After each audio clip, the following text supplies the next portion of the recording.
Varicose veins కి సరైన చికిత్స కోసం సంప్రదించండి ఎవిస్ హాస్పిటల్. నమస్తే, మీరు చూస్తున్న సుమన్ టీవీ. నేను మీ కీర్తి. ముందుగా ప్రేక్షకులందరికీ సంక్రాంతి పండుగ శుభాకాంక్షలు. నాతో పాటు ప్రముఖ ఆధ్యాత్మికవేత్త అనంతలక్ష్మి అమ్మగారు ఉన్నారు. నమస్తే అమ్మా. నమస్తే తల్లి. సంక్రాంతి పండుగ శుభాకాంక్షలు. అమ్మ, మీకు ప్రేక్షకులకి, తెలుగు వాళ్ళు, భారతీయులు ఎక్కడుంటే వాళ్ళందరికీ కూడా సంక్రాంతి శుభాకాంక్షలు. ఎస్, సంక్రాంతి ఒక్కటే కదమ్మా 3 రోజుల పండుగ. 3 రోజుల పండుగ ఏమిటి, 4 రోజుల పండుగ. అట్లా ఇంకా గట్టిగా చెప్పాలంటే 4 రోజుల పండుగ. 4 రోజుల పండుగ అంటారా? అంటే ధనుర్మాసం ప్రారంభమైన రోజు నుంచి మొదలు పెట్టుకుంటారు కదా పండగ రోజులు. నెల పట్టడం అంటారు, పండగ రోజులనే అంటారు పల్లెటూళ్ళల్లో. అంటే సంక్రాంతి పండగ రోజులు అవి. సంక్రాంతి వచ్చేసినట్టే. అందులో కొత్త పంట చేతికి వస్తుందేమో, అదే ఉల్లాసంగా చాలా ఉత్సాహంగా ఉంటారు. అందరూ కూడా సంవత్సరానికి సరిపడా సంపాదించుకునే రోజులు కూడా ఇవే. బాగా పండించిన వాళ్ళు వాళ్ళ ఇళ్లలో ఉంటుంది. పంటల మీద ఆధారపడే వాళ్ళకు కూడా ఇప్పుడే. ఎందుకంటే గంగిరెద్దుల వాళ్ళు, హరిదాసులు, నూనె కావిళ్ళ వాళ్ళు, జంగమదేవర్లు, విప్ర వినోదులు, కాశీ కావిళ్ళు, ఇలా ఎంతమందో భిక్షాటన మీద జీవితం నడుపుకునేటటువంటి వాళ్ళందరూ. భిక్షాటన అంటే వీళ్ళందరూ బిచ్చగాళ్ళు కాదండోయ్. భిక్షాటన చేస్తూ జ్ఞానాన్ని పంచుతారు. వాళ్ళందరికీ కూడా సంవత్సరానికి సరిపడా ఆదాయం వచ్చేటటువంటిది ఈ రోజులే. అంటే ఇప్పుడు మళ్ళీ అసలు ఇటువంటి వాళ్ళు మనకి ఈ వృత్తుల వాళ్ళు ఉన్నట్టు కూడా తెలియట్లేదు. ఇది ఈ నెల రోజులైతే, ఇప్పుడు మీరు 3 రోజులు అన్నారు, ఇది 4 రోజులు అని చెప్పాను. మొదటి రోజు భోగి, రెండో రోజు సంక్రాంతి, మూడో రోజు కనుము, 4వ రోజు ముక్కనుము. అసలు ఇది మనకి ఇప్పుడు ఎక్కడా కనపడను కూడా కనపడట్లేదు. తెలియదు. ఎందుకంటే కనుము తర్వాత సంక్రాంతి నాడు ఎలాగూ ఇది వచ్చేసింది కదా, ఉత్తరాయణం వచ్చేసింది గనక ముక్కనుము నాడు రకరకాల వ్రతాలు మొదలు పెట్టుకుంటారు. ముఖ్యంగా సావిత్రి గౌరిదేవి వ్రతం మొదలైనటువంటివన్నీ ఆ ముక్కనుము నాడే మొదలు పెడతారు. అది ప్రధానం. అయితే హరిదాసులు, ఈ గంగిరెద్దులు, ఇవన్నీ ఈ సీజన్ లోనూ ముఖ్యంగా ఇప్పుడే ఎందుకు అమ్మ కనిపిస్తారు? అండ్ మనం తప్పకుండా దానం కూడా చేయడం చాలా ముఖ్యంగా సంక్రాంతి రోజు చెప్తూ ఉంటారు. ఎలాంటి దానాలు చేయాలి, ఎందుకు చేయాలి? ఈ నెలంతా కూడా హరిదాసులకు వేస్తారు కదమ్మా. హరిదాసులు ఏం చేస్తారు, హరిలో రంగా హరి అని చెప్పి మేలుకొలు పాటలు పాడతారు. ధనుర్మాసంలో గోదాదేవి చేసినటువంటి ఆ శ్రీవ్రతం ఉందే, అందులో ఆవిడ ఏం చేసేది, కృష్ణుణ్ణి సేవించుకోవడానికి రండి అని చెల్లుల్ని నిద్రలేపేది. అదే కదా, ఆ నిద్ర లేపడమే మనకి హరిదాసులు చేసేటటువంటి పాటల్లో కనపడుతుంది. వాళ్ళు ఏమి మొత్తం అంతా కూడా విష్ణు సంబంధమైన కీర్తనలు పాడడమే వింటాం కానీ అమ్మవారికి సంబంధించినవి కానీ శివుడికి సంబంధించినవి కానీ పాడడం మనం గమనించాం. ఎందుకంటే ఇదంతా విష్ణు భక్తి పొంగి పొర్లేటటువంటి కాలం ఇదంతా. అందుకని వాళ్ళందరూ కూడా హరిదాసులు, విష్ణువు యొక్క దాసులుగా, మేము లేచాము భగవంతునిని చేరుకోవడానికి జాగృతమయ్యాము, మీరు కూడా లేవండి అని అందరినీ నిద్ర లేపడానికి వస్తారు. ఈ నెల రోజులే వస్తారు వాళ్ళందుకు. అదే ఆ కృష్ణుడు పాలించింది కూడా గోవుల్ని గనక గో సంపదకు అభివృద్ధి చేసేటటువంటి కాలంగా కూడా దీన్ని మనం చెప్పుకుంటాం. కృష్ణుడికి ఇష్టమైనది ఏమిటంటే గోవుల్ని పెంచితే ఆయనకి ఇష్టం. ఆవులన్నిటినీ తిప్పలేరు గనక ఒక్క వృషభాన్ని మాత్రమే, అంటే ఒక మగ ఆవు, దాన్ని ఎద్దు, అందరికీ తెలుస్తుందో లేదో అని చెప్తున్నాను నేను, ఎద్దుని మాత్రమే తిప్పుతూ ఉంటారు. అది గంగిరెద్దు. దాని ఆశీర్వాదం చాలా శుభప్రదంగా, ధర్మానికి ప్రత్యేక ఎద్దు అంచేత ధర్మం మన ఆశీర్వదించిందని అనుకోవాలి గంగిరెద్దుని ఆశీర్వదిస్తే. అలాగే ఎందుకు ఇప్పుడు ఎక్కువ వస్తారు అంటే, ఒకటి హరిదాసులైతే ధనుర్మాసం అనే ఉద్దేశం అయితే, ఇప్పుడు పల్లెటూళ్ళల్లో మామూలప్పుడు నా దగ్గర ఏం లేదనుకునే వాడి దగ్గర కూడా కొంత ఇంతో అంతో ధాన్యం ఉంటుంది. పల్లెటూరు వాళ్ళకి ఇప్పుడు వచ్చింది కానీ అలవాటు డబ్బు గురించి. పూర్వం వాళ్ళు పెద్ద క్యాష్ అసలు పెద్ద పట్టించుకునే వాళ్ళు కదా, వాళ్ళకంతా సంపద అంతా ధనమే, ధాన్యమే. ఈ ధాన్యం ఉంటుందేమో లెక్కాపత్రం లేకుండా వచ్చిన వాళ్ళకి చేతులతో ఎవరు ఇచ్చేవాళ్ళు కాదు, చాటలతో కుంచాలతో పోసేవారు. చేతులు ఇన్నే పడతాయి దోసిలి, అందులో చిన్న చేతులు ఉన్న వాళ్ళకి మరీ ఇంతే పడతాయి కనుక చాటలు అన్నా కానీ లేక పెద్ద కుంచాలు తబలు పెట్టుకుని వాటితో అన్నా పోస్తూ ఉండేవాళ్ళు. అంత ఇచ్చేటటువంటి కాలం. అందువల్ల ఈ వచ్చేవాళ్ళు ఎక్కువ వస్తూ ఉంటారు. సంవత్సరానికి సరిపడా వెళ్ళకుంటుంది.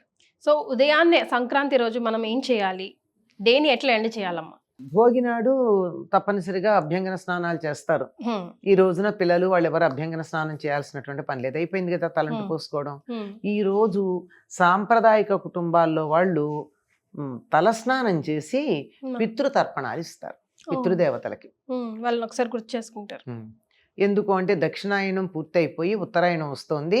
దక్షిణాయనం పితృదేవతలకు సంబంధించింది, ఉత్తరాయణం దేవతలకు సంబంధించింది కనుక దక్షిణాయన పుణ్యకాలంలో భూలోకానికి వచ్చినటువంటి దేవతలందరూ ఉత్తరాయణ పుణ్యకాలానికి తమ పని అయిపోయిందని తమ లోకాలకి తాము వెళ్ళిపోతారు.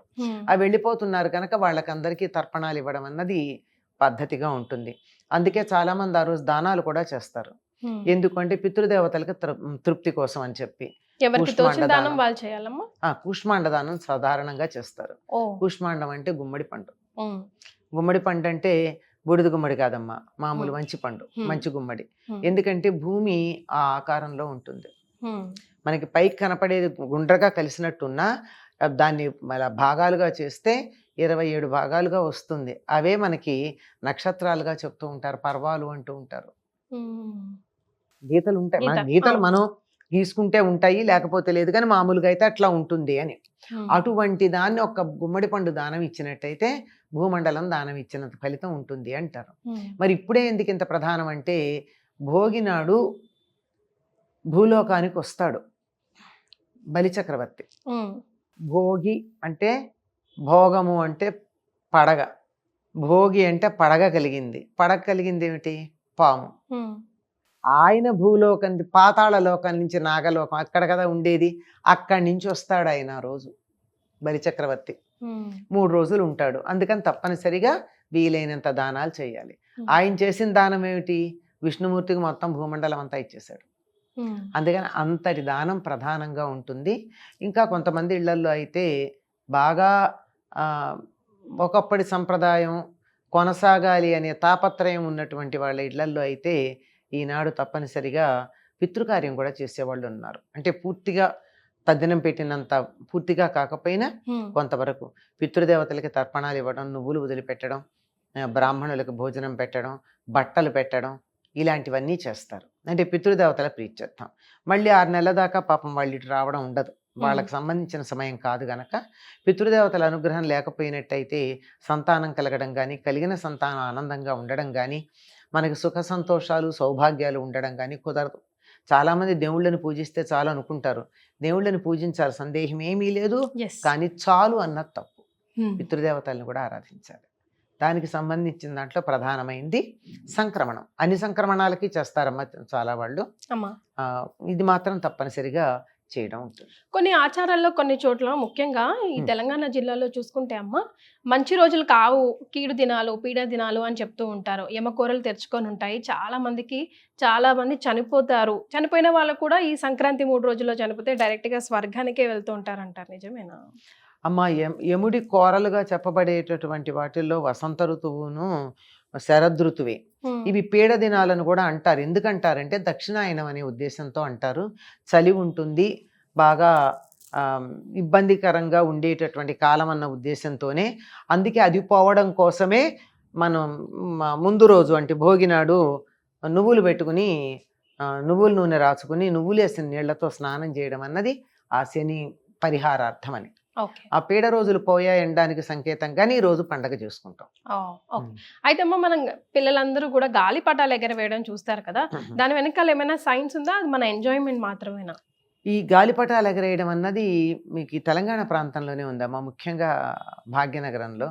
ఇక్కడ ఒక ప్రత్యేకం ప్రదేశం ఉంది, నేను పేరు మర్చిపోయాను కానీ అక్కడికి వెళ్ళి కానీ గాలిపటం ఎగరేస్తే ఆ గాలిపటం ఎట్లా వెడుతుందో దాన్ని బట్టి ఈ సంవత్సరం ఋతుపవనాలు ఎట్లా ఉంటాయో లెక్క కడతారట వాళ్ళు. దాన్ని అది వెళ్ళే డైరెక్షన్ బట్టి గాలి వాలుకి పెడుతుంది కదా. ఇప్పుడు మీరు గాలిపటం ఇలా ఎగరేశారు, ఇటు గాలి ఉంటే ఇటు ఎడుతుంది, ఇటు గాలి ఉంటే ఇటు పెడుతుంది, అంతే కదా. ఆ వెళ్ళేటటువంటి దాంట్లో పర్టికులర్ గా సంక్రాంతి మధ్యాహ్నం సమయంలో దాన్ని బట్టి ఈ పంటల గురించి వానల గురించి నిర్ణయం చేయడం అనేది ఉంది అంటారు. మరి ఇప్పుడు అలా నిర్ణయించగలిగినటువంటి వాళ్ళు ఉన్నారో లేదో తెలియదు. ఒకప్పుడు ఉండేవారు, ఇప్పుడు కూడా గాలి వాలు తెలియడానికి. ఎందుకంటే ఇక నుంచి గాలి వాలు తెలుస్తుంది. మన హిందీలో ఏమంటున్నాం, ఈ పతంగ్ అంటాం, అంతే కదా. పతంగ్ అంటే ఆకాశంలో ఎగిరేటటువంటిది. పక్షి అని అర్థం ఉంది, సూర్యుడు అని అర్థం ఉంది. పతంగు అంటే సూర్యుడి యొక్క గమనం దిశను తెలియజెప్పేది అని. అంతకు ముందు రోజు దాకా ఆ తోక ఇటుపక్కకి తల ఇటుపక్కకి ఉండేటటువంటి గాలిపటం ఈనాటి నుంచి తల ఇటుపక్కకి తోక ఇటుపక్కకి వెడుతుంది, గమనించుకోండి అని చెప్తారు. ఓ అంటే గాలివాల అలా ఉంటుందిట. మరి ఇప్పుడు ఇట్లా ఉందో లేదో, వాతావరణంలో వచ్చిన అనేక మార్పులు, మనం ప్రకృతితో చేసినటువంటి అనేక పిచ్చి పిచ్చి ప్రయోగాలు, వీటి కారణంగా అట్లా జరుగుతుందో లేదో ఎవరన్నా గమనించి చెప్తే బాగుంటుంది.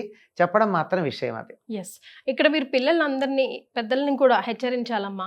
లాస్ట్ టైం చాలా చాలా దారుణాలు జరిగాయి. కొంతమంది మీ గాలిపటం వెనకాల పరిగెత్తు పైనుంచి పడిపోవడం, కొంతమంది ఆ దారం చాలా తేజుగా చైనా నుంచి వచ్చిన దారం యూజ్ చేసి మెడలే తెగిపోవడం, అట్లాంటి చిన్న హెచ్చరిక. అమ్మ, ఆనందించటం అనేది ఆనందంగా ఉండాలి కానీ విషాదంగా మారకూడదు. అతి సర్వత్ర వర్జయేత్ అంటారు. దీంట్లో జాగ్రత్తలు తీసుకుని మరీ చేయాలి.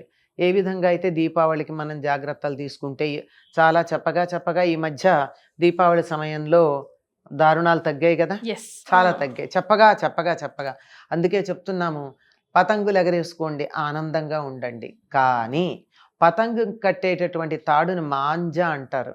ఆ మాంజా తెగకుండా ఉండడానికి ఏం చేస్తారు అంటే గాజు పొడి కలుపుతారు. గాజు నూరిన పొడి, అది చాలా ఇదిగా ఉంటుంది. మన చేత్తో ఇట్లా అంటేనే చెయ్యి తెగిపోతుంది, రక్తం వస్తుంది. అటువంటిది హడావిడిలో మీరు తొందరగా వెళ్ళినట్టయితే ఏ మెడకో తగిలిందంటే ఇంకింతే సంగతులు, నేరుగా పైకి వెళ్ళిపోవడమే. అదొకటే కాదమ్మా, దానికోసం పరిగెడుతూ పడేవాళ్ళు, డాబా మించి వెడుతూ డాబా మించి దూకేసినటువంటి వాళ్ళు, ఇలాంటి వాళ్ళు మనం చూస్తూ ఉంటాం. దేంట్లో కూడా అతి ఉండకూడదు. దీనన్నిటికీ కూడా మించి ఇది మెడకి తగలడం ఒకటి ప్రధానంగా ఉండేటటువంటిది. వీటితో పాటుగా ఎలక్ట్రిక్ వైర్ల విషయంలో జాగ్రత్తగా ఉండాలి. ఈ హడావిడిలో ఆ వైర్లు ఎక్కడో ఉంటాయి, ఒకప్పుడు పైన ఎక్కడో ఉండేవి. ఈ మధ్య కాలంలో మన అపార్ట్మెంట్స్ పెరిగిన తర్వాత మనకు మధ్యలోకే వస్తున్నాయి అవి. ఈ మధ్యలోకి వచ్చేటటువంటి ఈ వైర్లలో ఎక్కడన్నా కొంచెం తేడా ఉన్నట్టయితే అది ముందు బాగానే ఉంటుంది, కానీ మాంజా తగిలితే మాంజాకి పోసే గుణం ఉంది కనుక పైన ఉన్నటువంటి ఆ కవరింగ్ పోయి లోపలిది బయటకు వచ్చే ప్రమాదం ఉంది. ఎలక్ట్రిక్ షాక్స్, ఈ సమయంలో ఎలక్ట్రిక్ షాక్స్ వల్ల పోయిన వాళ్ళ సంఖ్య కూడా ఉంది. జీవితం చాలా విలువైంది, పతంగు కన్నా విలువైంది జీవితం. పతంగి ఎంతమ్మా కాదు. కనుక విలువైన జీవితం విషయంలో జాగ్రత్తగా ఉండి ఈ వచ్చే ఏడాది ఇంకా ఎక్కువ పతంగులు ఎగరేసుకుందాం ఈ ఏడాది కనుక జాగ్రత్తగా ఉంటే అనే సంగతిని మనసులో పెట్టుకుని పతంగుల వెంట పడి ఎటువంటి ప్రమాదాలు కొని తెచ్చుకోకండి అని పిల్లలందరికీ కూడా ప్రేమపూర్వకంగా చేస్తున్న హెచ్చరిక. పెద్దలు కూడా ఒక కంట కనిపెడుతూ ఉండాలి. పెద్దవాళ్ళు కనిపెట్టాలండి, అక్కడే వస్తుంది సమస్య. పెద్దవాళ్ళు టీవీలు చూసుకుంటూను సెల్ ఫోన్లలో మాట్లాడుకుంటూను కూర్చోకూడదు. పిల్లల్ని స్వేచ్ఛగా వదిలిపెట్టాలి. గాలిపటం దానికే సంకేతం, స్వేచ్ఛగా వదిలిపెట్టాలి. కానీ కింద ఆ చెక్కి ఉందే, అది మన చేతిలో ఉండాలి. అది మన చేతిలో ఉన్నట్టు వదిలిపెట్టాలి. పిల్లల్ని వదిలిపెట్టాలి, ఒక కంట కనిపెట్టాలి. ఇది గాలిపటం, అది కూడా సూచిస్తుంది మనకి. అది వెరీ వెల్ సెడ్ అమ్మా. మరొకసారి సంక్రాంతి శుభాకాంక్షలు అందరికీ కూడానమ్మా. సంక్రాంతి శుభ సంక్రాంతి కావాలి అని కోరుకుంటున్నాను. ధన్యవాదాలు.